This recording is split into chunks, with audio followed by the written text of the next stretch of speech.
Hello everyone. आप लोग कैसे हैं?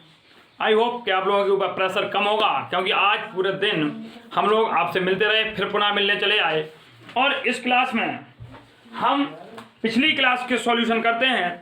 और हमने जैसा कि बोला था, जो लास्ट क्लास होगी उस पर जितना भी वर्क बचा जाए, वो कल की 7:15 7:9 की क्लास का हो या आज की क्लास, जो भी वर्क बचा है सारा आपको अंत या उसके 9:15 वाली क्लास में या 10 बजे वाली क्लास में करा दिया जाएगा।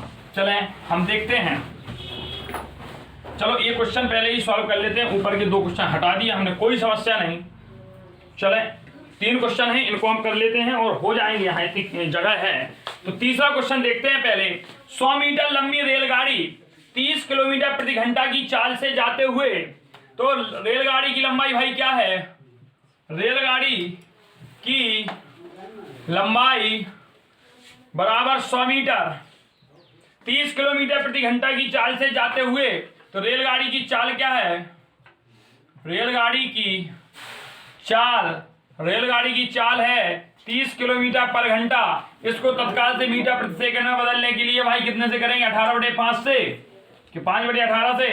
तो 5/18 से आप गुणा कर देंगे, ठीक है। तो ये आपकी हो जाएगी 30 पंचे 150। यही करेंगे तुम्हारी कि नहीं करेंगे? अपनी क्या हो जाएगी भाई? मीटर पर सेकंड हो जाएगी। जाते हुए रेलवे लाइन के पास खड़े व्यक्ति को कितनी देर में पार करेगी? भाई साहब एक व्यक्ति खड़ा है, व्यक्ति की लंबाई कितनी होगी यार? आपकी ऐसे बताओ कितना स्थान कवर करो? एक भी था, तो इसकी दूरी को रेलगाड़ी की लंबाई के सामने नगण्य मान लिया जाता है। तो हमसे सीधी इसने समय पूछ लिया कितनी देर में पार करेगी, और हमें पता है भाई दूरी बराबर, हमें तो एक ही सूत्र आउट, चाल गुणे समय। तो दूरी भाई कितनी है? दूरी देखें, दूरी 100 मीटर है, चाल कितनी है? 150/18, ठीक है, गुणा समय हमें निकालना है।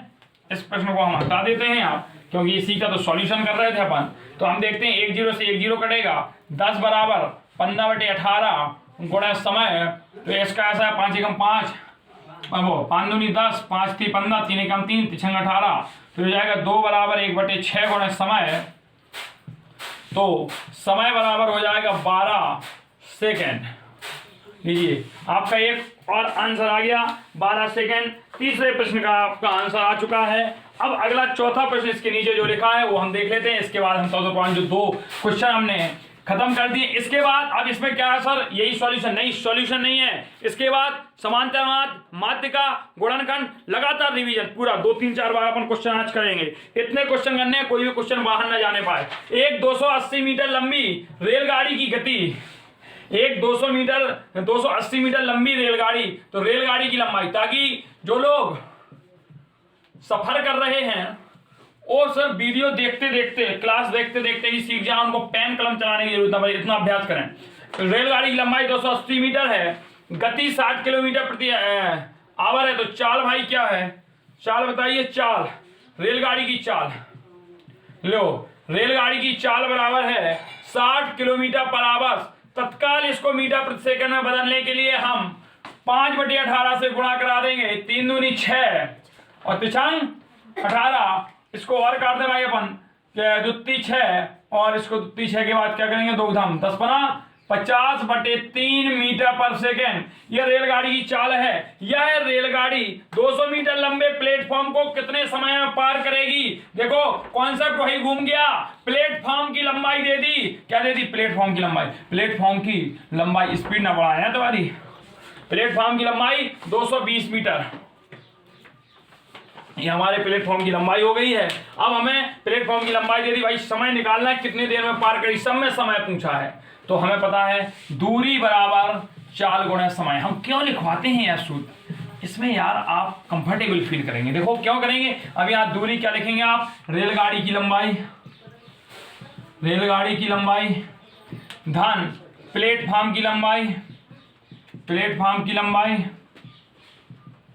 रेलगाड़ी की लंबाई धन प्लेटफॉर्म की लंबाई बराबर चाल कितनी है? चाल है हमारी 50/3 मीटर प्रति सेकेंड, और समय तो हम से पूछ लो।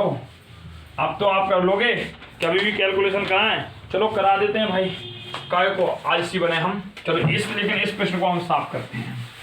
चले तो रेलगाड़ी की लंबाई, हमारी रेलगाड़ी की लंबाई कितनी है? 280 मीटर प्लस प्लेटफॉर्म की लंबाई 220 है। कितनी है 220 है बराबर 50/3 गुणे समय। 50/3 गुणे समय, ये हम जोड़ेंगे 0, 8 2 10, 2 2 4 1 5, 500 बराबर 50/3। तो भाई देखें थोड़ा अंदर शोर हो रहा है, बटे 1। तो यहां से हम निकालेंगे 500 गुणे 3 बटे इसको लाएंगे 50 नीचे बराबर समय। ठीक है, 0 से 0 काटे 5 धम 50 10 30 सेकेंड इसका भी हमारा क्या आ गया समय आ गया। 30 सेकेंड इसका भी क्या आ गया समय आ चुका है। अब अगला हम प्रश्न देखते हैं, और अगला प्रश्न क्या देखते हैं उसको भी जानते हैं। चलें, ये क्वेश्चन आपको समझ में आ गया हो, इतना बड़ा टफ क्वेश्चन नहीं था, इसलिए दोबारा समझाने किसी प्रश्न को कोई समस्या या हमें नहीं लगता आपको समस्या होगी या जरूरत होगी। अगला देखते हैं, 125 मीटर लंबी रेलगाड़ी 60 किलोमीटर प्रति घंटा की चाल से 125 मीटर लंबी रेलगाड़ी की लंबाई दे दी भाई। रेलगाड़ी की लंबाई, तो रेलगाड़ी की लंबाई कितनी है 125 मीटर। लंबी रेलगाड़ी 60 किलोमीटर प्रति घंटा की चाल से, चाल कितनी है 60 किलोमीटर पर घंटा, 60 किलोमीटर पर आवर्स की चाल से एक पुल को 30 सेकंड में पार करती है। पुल की लंबाई बताइए भाई। पुल को पार करने में लगा समय, पुल को हर टाइप का क्वेश्चन है, पार करने में लगा समय बराबर 30 सेकंड। ठीक है, तो ये रेलगाड़ी की लंबाई है, चाल हो गई, पुल को पार करने में लगा समय हो गया। उसने पूछ लिया पुल की लंबाई बताओ भाई क्या है पुल की लंबाई। तो हमने मान ली कि पुल की लंबाई कितनी है भाई x मीटर है। कितनी है x मीटर है। अब यहाँ हमारे साथ एक नई समस्या क्या जुड़ी है कि 60 किलोमीटर प्रति घंटा को, अरे ये तो अब आपके बाएं हाथ का खेल हो गया। किलोमीटर को क्या 5/18 लिखें, 6 धम 60 छित्ती 18, तो क्या हो जाएगा 50/3 मीटर प्रति सेकेंड। हो गया कि नहीं हो गया। अब इसमें देखें, हमें पता है दूरी बराबर क्या होता है, तो रेलगाड़ी की लंबाई धन पुल की लंबाई, रेलगाड़ी की लंबाई धन पुल की लंबाई बराबर हो जाएगा दूरी बराबर हमारी चाल, जो रेलगाड़ी की चाल गुणे पुल पार करने में लगा समय, पुल पार करने में लगा समय। तो रेलगाड़ी की लंबाई भाई कितनी है 125 मीटर, पुल की लंबाई कितनी है x, रेलगाड़ी की चाल 50/3 है, पुल को पार करने में लगा समय 30 सेकंड है कि नहीं। तो देखो भाई 3 से काटे 3 दम 30, तो 125 प्लस x बराबर 50 गुणे 10, तो 125 प्लस x बराबर 500, तो x बराबर 500 माइनस 125, 5 यहाँ 3 हो गया 7, 2 हो गया 3, x बराबर 375 मीटर। आगे की नहीं आगे। ये हमारा 5वां क्वेश्चन हो गया। पहले दूसरे क्वेश्चन और रह गए, उन क्वेश्चन को करने के बाद हम करेंगे समांतर माध्यिका आयत वाले प्रश्न, और उनके बाद अगली क्लास में गुणनखंड बीजगणित जो भी शेष है या फिर एक मॉडल गैस पेपर जो भी होगा आपके लिए पॉसिबल किया जाएगा। 125 मीटर लंबी रेलगाड़ी 60 किलोमीटर प्रति घंटा की चाल से, तो रेलगाड़ी की लंबाई देखें। अच्छा ये तो हो चुका है, अच्छा ये हो चुका है। अगला क्वेश्चन करना है, पहला क्वेश्चन करना है, ये दोबारा कराने लगे थे। चलें, पहला क्वेश्चन करना है। 350 मीटर लंबी रेलगाड़ी 54 किलोमीटर प्रति घंटा की चाल से 250 मीटर लंबी गुफा कितनी देरी में पार करेगी। आप लोग कर लेंगे, कुछ नहीं है। रेलगाड़ी की लंबाई देखिए भाई, जो करवा दे रहे 5 मिनट और लगेगा। रेलगाड़ी की लंबाई बराबर 350 मीटर, कितना है 350 मीटर है, और 54 किलोमीटर प्रति घंटा की चाल से, चाल कितनी है भाई 54 किलोमीटर पर आवर, तो इसको हम 5/18 से गुणा कराएंगे। 18 × 18 18 54, 5 × 15 मीटर पर सेकंड से 250 मीटर लंबी पुल की गुफा, अच्छा गुफा, सॉरी गुफा भैया, गुफा आदिकाल आ गया यहाँ पे तो है, गुफाओं में रहने वाले इंसान। चलो आदिकाल क्या कहते हैं उसे, तो पुरातन काल हो गया, सबसे पुराना है गुफा। आदिकाल तो हिंदी की बात। तो गुफा की लंबाई कितनी है भाई 250 मीटर, कितनी है 250 मीटर है। चाल ले दी, ये दे दी, समय पूछ लिया हमसे कितने समय में पार करेगी, तो कुछ नहीं करना। रेलगाड़ी की लंबाई धन गुफा की लंबाई बराबर चाल कितनी है 15 गुणे समय x। हमने कुछ नहीं लगा, सीधा कर दिया इस बार। 350 250 600 हो गया, 15 को नीचे लाए, 15 बराबर x, 15 चौको 60, तो x बराबर 40 सेकंड लो। और बड़ी गुफा होती तो लगता उसे घंटों, सेकंडों में काम कर दिया। रेलगाड़ी है भाई अपनी। तो दूसरा देखते हैं, 120 मीटर लंबे प्लेटफॉर्म को हम लिखेंगे नहीं इन दोनों प्रश्नों को, क्योंकि हम पहले ही करा चुके हैं, लिखवा चुके हैं। एक रेलगाड़ी 120 मीटर लंबे प्लेटफॉर्म को 10 सेकंड में, संख्या अभी भी 40 नहीं हो रही, 10 सेकंड में तथा एक खंबे को 4 सेकंड में पार करती है। भाई रेलगाड़ी 120 मीटर लंबे प्लेटफॉर्म को, प्लेटफॉर्म की लंबाई देखें, प्लेटफॉर्म की लंबाई, प्लेटफॉर्म की लंबाई कितनी, 120 मीटर, 10 सेकंड में समय बराबर 10 सेकंड, 10 सेकंड में तथा एक खंबे को 4 सेकंड में, तो प्लेटफॉर्म को पार करने में चलो माना कि रेलगाड़ी की लंबाई, माना कि रेलगाड़ी की लंबाई बराबर x मीटर। ध्यान दें, एक प्लेटफॉर्म की लंबाई 120 मीटर को रेलगाड़ी जब पार करती है तो 10 सेकंड का समय लेती है। तो हमने मान लिया रेलगाड़ी की लंबाई x है और रेलगाड़ी की चाल y मीटर पर सेकंड है।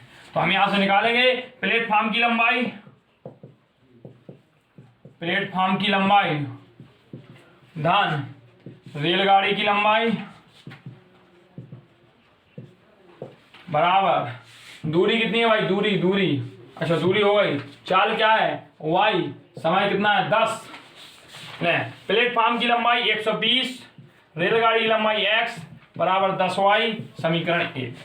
आगे क्या कह रहा है भैया, आगे कह रहा है एक खंबे को पार करने में 4 सेकंड का समय लेता है। तो खंबे को पार करने में, खंबे को पार करने में लगा समय बराबर 4 सेकंड। कितना भाई, 4 सेकंड समय लग रहा है। तो यहां से हम निकालेंगे दूरी बराबर 4 गुणे समय, ठीक है। तो यहां से हमारी दूरी भाई कितनी है, दूरी देखते हैं, दूरी सिर्फ रेलगाड़ी की मानी जाएगी तो रेलगाड़ी की x है 4, रेलगाड़ी की y है, समय 4 है, तो x बराबर 4y आ गया का मान हम समीकरण 1 में रख देंगे।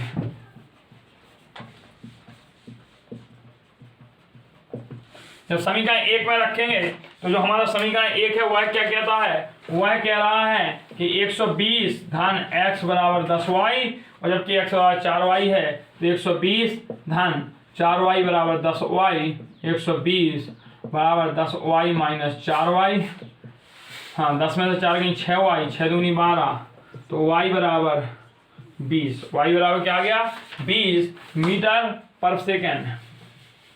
अब 20 का मान हम समीकरण इसमें रख दें जो हमने दूसरा माना था, तो रखें x बराबर 4y है, इसमें हम y बराबर 20 रखेंगे, तो x बराबर कितना हो जाएगा 80, कितना हो जाएगा 80 मीटर। तो रेलगाड़ी की लंबाई 80 मीटर है और जबकि चाल 20 मीटर पर सेकंड है, लेकिन यहां उसने क्या कह दिया भाई चाल किलोमीटर पर घंटा है। बताओ, कोई समस्या नहीं है, y बराबर 20 मीटर पर सेकंड आया। हमने इसमें क्या करना है 18/5 से क्या कर देना, गुणा कर देना, 5 का 5, 5 चौको 20, 18 चौको 72 किलोमीटर पर आवर, y बराबर ये आ गया हमारा। तो आज का सॉल्यूशन जो हमने वर्क दिया था पिछली क्लास में वो पूरा हो गया। अब नेक्स्ट हम देखते हैं, नेक्स्ट क्या है, तो नेक्स्ट अगला क्वेश्चन हम देखते हैं। और आज की क्लास अब होती है स्टार्ट। ये तो पुरानी क्लास का वर्क होता है, तो तत्काल आप अभी फिर और शेयर करेंगे भाई होमवर्क पूरा करवा दिया सर ने, जिन्हें नहीं आता था अब आ जाओ और जल्दी आ जाओ और आके जुड़ जाए क्लास में। वह संख्या ज्ञात कीजिए जो अपने व्युत्क्रम के बराबर है। क्वेश्चन पहला, वह संख्या ज्ञात कीजिए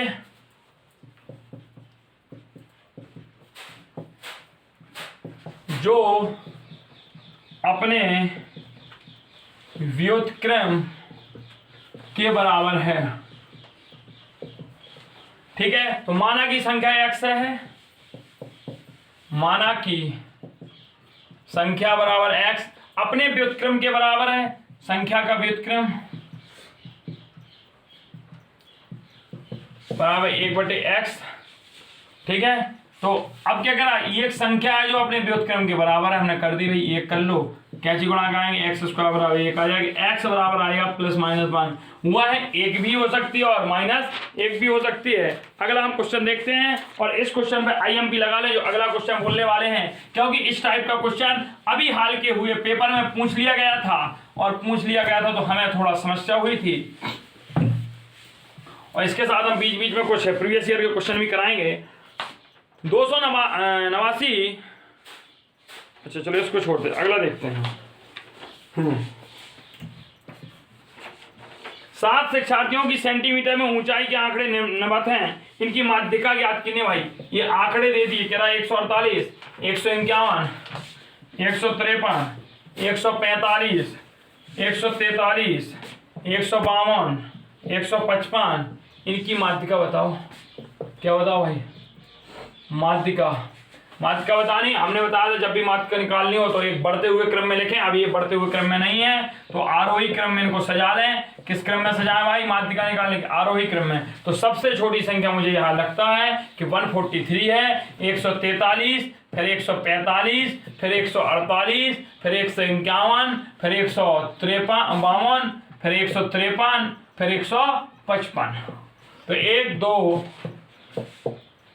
2 3 4 5 6 7, तो n बराबर हमारा 7 है, जो कि क्या है भाई? विषम है। जो कि क्या है? विषम है। जो कैसा है? विषम है। और जब यह विषम है तो माध्यिका बराबर हम क्या लगाएंगे? हमें पता है माध्यिका बराबर n+1/2 में पद का मान। तो देखें भाई n बराबर 7 धन 1/2 में पद का मान, तो 8/2 में पद का मान, 2 चौको 8, तो 4 में पद का मान। चौथा पद देखें 1 2 3 4, आंसर इसका आ जाएगा माध्यिका कितनी है? 151। ये हमारी माध्यिका होगी। तो ले भाई माध्यिका का भी डर खत्म हो गया। यहाँ से एक और कर लेते हैं, चलें एक माध्यिका जैसा प्रश्न और हम कर लेते हैं। इसके बाद आयत चित्र वाले भी प्रश्न कर लेंगे। इसके बाद हम आयत चित्र वाले भी प्रश्न कर लेंगे। चलो अगला देखते हैं। कह रहा है विद्यालय की बास्केटबॉल टीम 10 मैचों में इतने अंक प्राप्त करती है, इनकी माध्यिका निकालिए भाई। एक 10 है, 12, फिर 8, कितनी टीमें? कुल 10 टीमें हैं। तो निश्चित है, अच्छा एक बास्केट 10 मैच खेले और इतने इतने अंक प्राप्त कर रही। आपको तो भैया कोई उसे का करना है, इनकी माध्यिका निकालना। क्या निकालना है? माध्यिका। इतना प्रश्न है आपका, आपको संख्या से कोई मतलब नहीं। माध्यिका निकालनी, और माध्यिका निकालने के लिए हमने सबसे पहला तरीका बताया, तो सबसे छोटी संख्या ढूंढते हैं। यहाँ 9 है, इसके बाद 10, अच्छा इसके पहले 8 है, 8 फिर 9 फिर 10, 10 फिर 10, और 10 के बाद हमें लगता है 11 भी है, फिर 12 भी है, फिर 13 भी है, फिर 20 है। 11 हो गई, 12 हो गई, 13 हो गई, फिर 19 बची हैं। तो चलो 19 भी है और 20 है और 20 है। ये क्रम लग गया, इन्हें गिन लें। 3 3 6 3 9 1 10 दिया, तो n बराबर 10 जो कि सम है, जो कि सम है। और जब सम है तो माध्यिका बराबर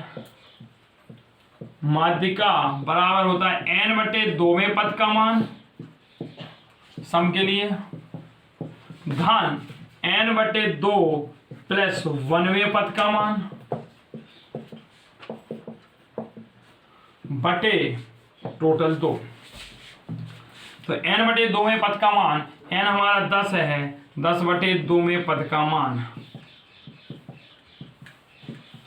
धन n/2 मतलब 10/2 + 1 में पद का मान बटे 2। तो यहाँ से 2 पंचे 10, 2 पंचे 10, यहाँ आ जाएगा 5 में पद का मान, धन 6 में 5 और 1 6, 6 में पद का मान बटे 2। इनको नहीं जोड़ के कर देना, 11 10 मतलब 5 6 11 तुम कर दो 5.5। नहीं, पांचवा पद देखें, 1 2 3 4 5, पांचवा पद 11 है, छठवां पद 12 है, तो आप लिखेंगे 11 धन 12 बटे 2। यही तो है पांचवा छठवां, 1 2 3 4 5, 5 8 से जोड़े भाई, 3 और 2 23/2। जब इसको काटेंगे तो 2 एकम 2, 2 एकम 2 11.5। ये हमारा क्या हो जाएगा, आंसर हो जाएगा। तो देखते हैं, हमने ये भी कर लिया, ये भी कर लिया। अब हमें आंकड़ों को काय को आयत चित्रों के द्वारा प्रदर्शित करना है। क्वेश्चन भैया दे दिया अपन को, ये देखें आयत चित्र 100% पूछा जाने वाला प्रश्न है। मैंने पिछले क्लास में कराया था, यहाँ और 2-3 क्वेश्चन देख रहे हैं। आयत चित्रों, माध्यिका और रेलगाड़ी, एक ही टॉपिक में 3 टॉपिक कंप्लीट। तो भाई हर चीज का रिवीजन है यार, क्वेश्चन आपके पास आ रहे हैं, आप करते जाएं, सीखते जाएं, लिखते जाएं, करते जाएं। आज का दिन है बाकी, यही रात अंत में, यही रात बाकी। तो सारी रोशनी के सामने न खड़े हों आप। चलें, प्राप्तांक आप देखें भाई, इसने कहा कि हाँ एक सारणी दे दी, कह रहा है इनको आयत वर्गीकरण में दिखाएं। प्राप्तांक है, शिक्षार्थियों की संख्या है,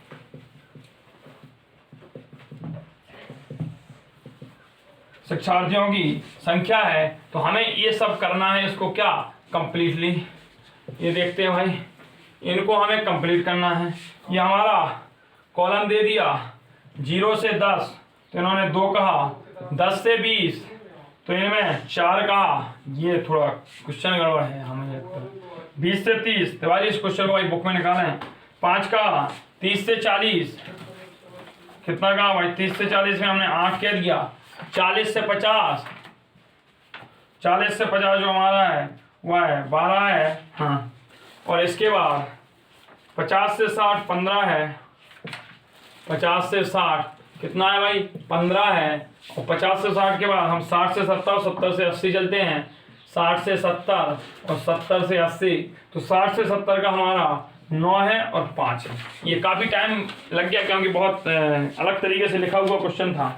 आयत चित्र में इसे प्रदर्शित करना है। हमने कल भी बताया था, आयत चित्र के लिए कुछ नहीं करना है, आपको 2 लाइनें खींचनी है, एक एक्स अक्ष में, एक वाई अक्ष में होगी। अभी एक एक्स अक्ष में, एक एक्स एक वाई में आप खींच दें।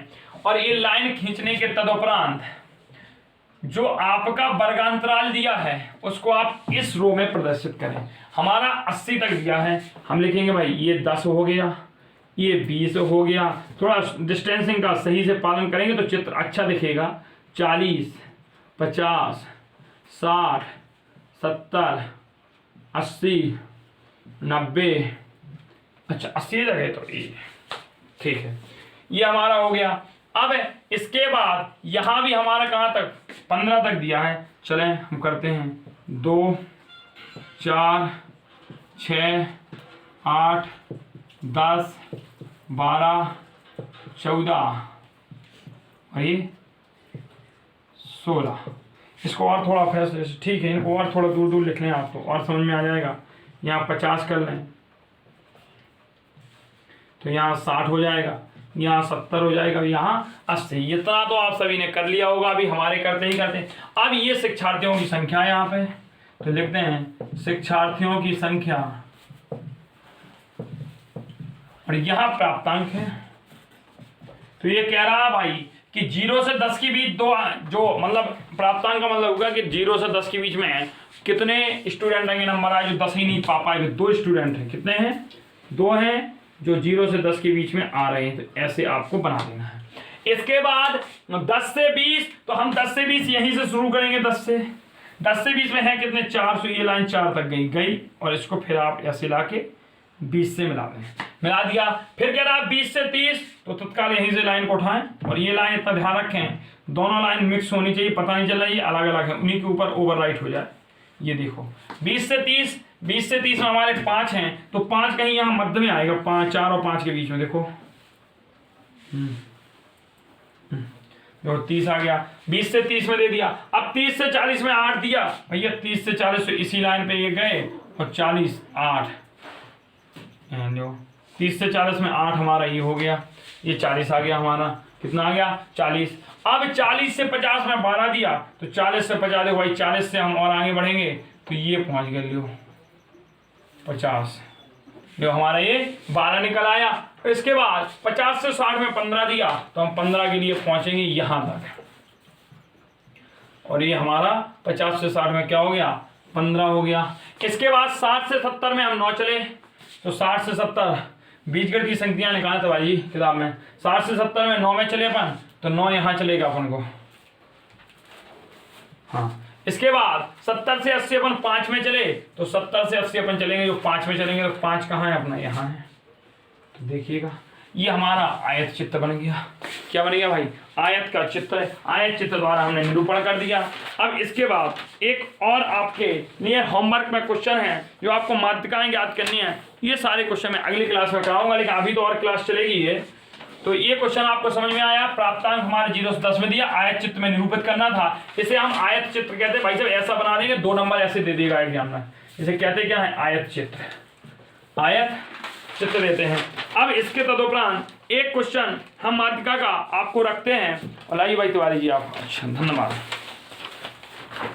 चलें, हाँ इसके बाद हम अगला एक क्वेश्चन और होमवर्क में लिखते हैं। और होमवर्क में इतने ज्यादा नहीं लिखने हैं कि समस्या हो जाए। हाँ लेकिन माध्यिका निकालना आपको सीखना है। आपको माध्यिका निकालनी है। क्या निकालनी है, माध्यिका। ऐसा मेरा मानना है कि पूछना ले कहीं। माध्यिका पहला है 23, 20, 22, 19, 17, 22, 14, 16, 15। इसकी माध्यिका निकाले 3, 3, 6, 7, 8, 9। विषम वाला लगेगा इसमें। 2, 4, 6, 8, 10, 12, 14, 16, 18, 1, 2, 3, 4, 5, 6, 7, 8, 9। इसमें भी 9 है। चलो भाई 10 कर लेते हैं इसमें। लो अब इसकी निकालना। तो ये एक विषम वाला एक सम वाला हो गया। दोनों की माध्यिकाओं को आप रिवीजन करेंगे। एक आयत चित्र वाला क्वेश्चन, और आयत चित्र वाले के अलावा हम एक प्रश्न और ले लेते हैं। आयत चित्र का एक क्वेश्चन और आपको कराया जाएगा, वो आपको नेक्स्ट क्लास में और करा देंगे हम। उसके बाद एक और ले रहे हैं। चलो भाई क्वेश्चन लिखें। एक आयताकार मैदान, एक आयताकार मैदान का क्षेत्रफल, हाँ का क्षेत्रफल 64 हेक्टेयर, 64 हेक्टेयर है। इस आयताकार मैदान की एक भुजा, इस आयताकार मैदान की एक भुजा 128 मीटर है। दूसरी याद कीजिए, दूसरी भुजा बताइए। ये दूसरा है, इसको भी नोट करें आप सभी। अगला देखते हैं। अगला क्वेश्चन आपको एक और दे रहे हैं कि x प्लस 1/x बराबर 5/2, तो x की घात 3 प्लस 1/x की घात 3 का मान ज्ञात करो, का मान ज्ञात करो। 3 प्रश्न आपको क्वेश्चन के लिए हैं, और इसके साथ एक और लिखें। चौथा प्रश्न, यदि किसी समबाहु त्रिभुज का क्षेत्रफल, समबाहु त्रिभुज का क्षेत्रफल 400√3 सेंटीमीटर स्क्वायर हो तो उस त्रिभुज का परिमाप बताइए भाई। उस त्रिभुज का परिमाप ज्ञात करें। इतना हमारा ये होमवर्क का आपके लिए काम है। अब यहाँ अपन क्या करेंगे, तो यहाँ अपन कुछ नहीं करेंगे। एक जो गाय बकरी वाला क्वेश्चन था वो हम अगली क्लास में आपको करा देंगे। मुझे याद है, आप लोग दिला रहे हैं याद बार बार। चलें एक और क्वेश्चन आप देख लें। एक आपके लिए आज और क्वेश्चन, हमें बताइए -8/9 का योगात्मक प्रतिलोम। एक अगला क्वेश्चन +5/6 का गुणात्मक प्रतिलोम। ठीक है, तो अब यहां हम क्लास से लेते हैं विदा और मिलते हैं अगली क्लास में। आप सभी के साथ बने रहिए और संख्या को 40+ लगाइए। लाइक की संख्या भी आज 40+ होनी चाहिए। लाइक की संख्या भी 40+। अधिक से अधिक लिंक को शेयर करें, सब्सक्राइब करें। बहुत बहुत धन्यवाद।